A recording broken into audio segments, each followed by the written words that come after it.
Je te salue encore aujourd'hui pour la grâce que Dieu nous donne de nous retrouver, afin qu'ensemble nous puissions grandir selon la parole.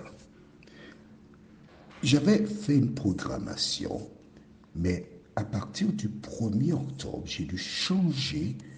Pourquoi? Parce qu'il y avait un besoin urgent, important.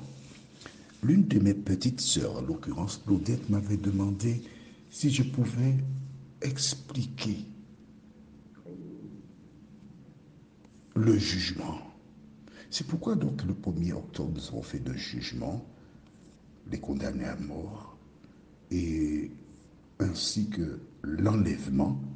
C'était une parenthèse. Et maintenant, nous retournons au programme initial où nous voyons je mettrai. Juste avant, prions.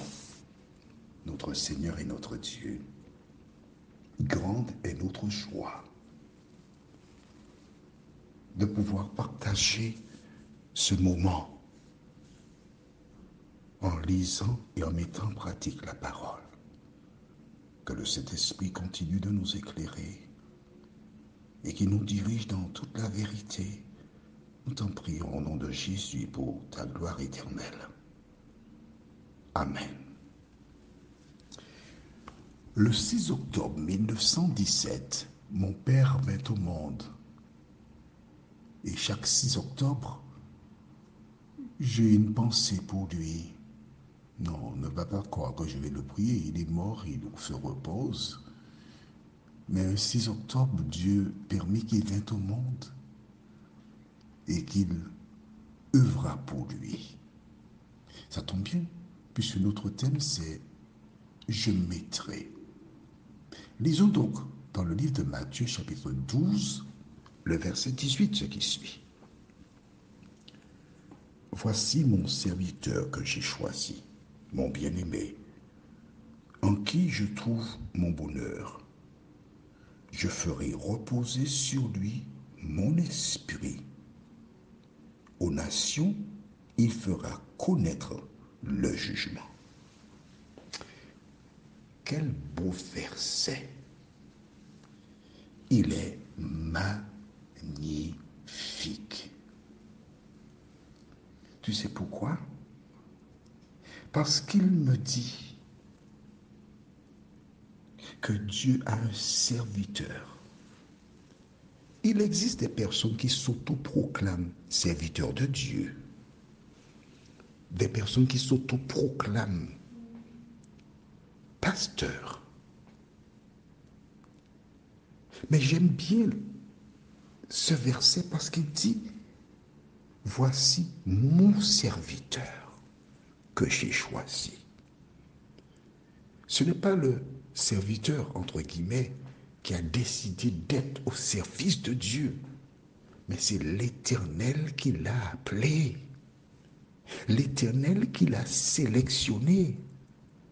Et la Bible nous enseigne de manière générale que c'est Dieu qui, dès le sein de la mère, prépare celle ou celui qui sera à son service. Les hommes ont tendance d'utiliser leur pratique, leur perception pour estimer qui est un serviteur de Dieu. Mais je voudrais te dire qu'ils se trompent. Je voudrais te dire que ces personnes utilisent des pensées humaines. Or, rappelle-toi, un jour, Samuel, envoyé par Dieu, s'est rendu chez Isaïe pour sélectionner le futur roi d'Israël. Et quand il vit un premier, il dit « Ah, c'est lui, c'est lui ». Mais Dieu lui a dit « Non, non ». Le regard de l'homme et le regard de Dieu, ces regards-là sont différents. Ils sont très différents. Voilà donc pourquoi la relation entre le serviteur de Dieu et Dieu, c'est quelque chose de personnel. Quand Dieu t'a appelé, tu n'as pas à t'inquiéter de ce que pensent les gens de toi. tu fais ce pour lequel Dieu t'a qualifié. Premièrement. Ensuite, dans le même verset,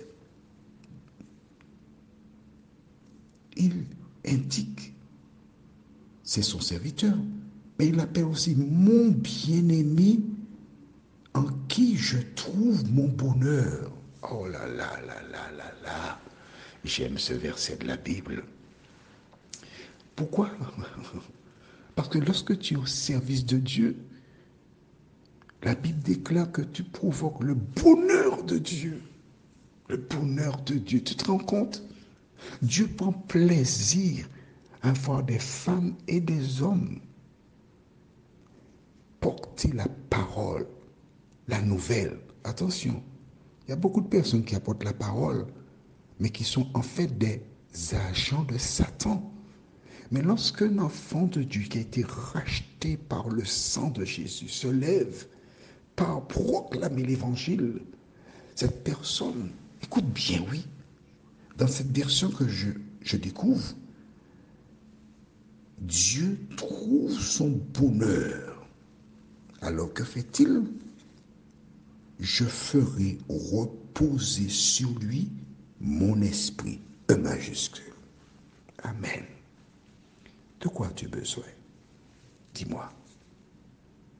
Dans ce monde troublé, où les gens ne savent quoi faire, ni où aller, rien n'est plus important, rien n'est plus beau que d'être au service de l'Éternel des armées. Il n'est pas question ici d'individus ou de responsables d'église. Toi qui m'écoutes, sur ton lieu de travail, quand le Saint-Esprit repose sur toi, tu vois une collègue ou un collègue faire quelque chose de mal, en tant que serviteur de Dieu, avec tact, sagesse, amour, tu dois aider cette personne à faire le bien. Et en procédant ainsi, tu lui permets de rencontrer Jésus. En procédant ainsi, tu lui permets de placer en Jésus son espérance, le rencontrer, l'accepter et être sauvé un jour. Une fois que l'Esprit de Dieu repose sur toi, que fais-tu? Tu annonceras aux nations et tu feras connaître ce que Jésus a fait pour toi. Quand je lis ce verset de la Bible, je pense à cet homme qui était possédé à Gadara. Jésus vint. Alors que les autorités n'avaient pas les moyens, on l'avait enchaîné, attaché. Il se débarrassait de toutes ces choses. Mais ne voilà-t-il pas que Jésus est venu à Gadara? Il l'a délivré et il lui a donné une mission. Va dans ta maison, vers les tiens, et raconte-leur ce que le Seigneur a fait pour toi. Mon ami, toi qui m'écoutes, quand tu as l'Esprit de Dieu sur toi, tu n'as pas de temps pour parler des gens. Tu n'as pas de temps pour parler des problèmes des uns et des autres, parce que ta mission, c'est d'annoncer aux uns et aux autres que Jésus revient bientôt. Prions. Notre Seigneur et notre Dieu, merci pour la parole. Merci pour le Saint-Esprit. Aujourd'hui, des femmes et des hommes savent que lorsqu'elles brillent pour Jésus, que Dieu trouve son bonheur en elles. Seigneur, aide-nous à agir de la sorte en tout temps, au nom de Jésus, pour ta gloire éternelle. Amen. Que l'Éternel continue de te bénir.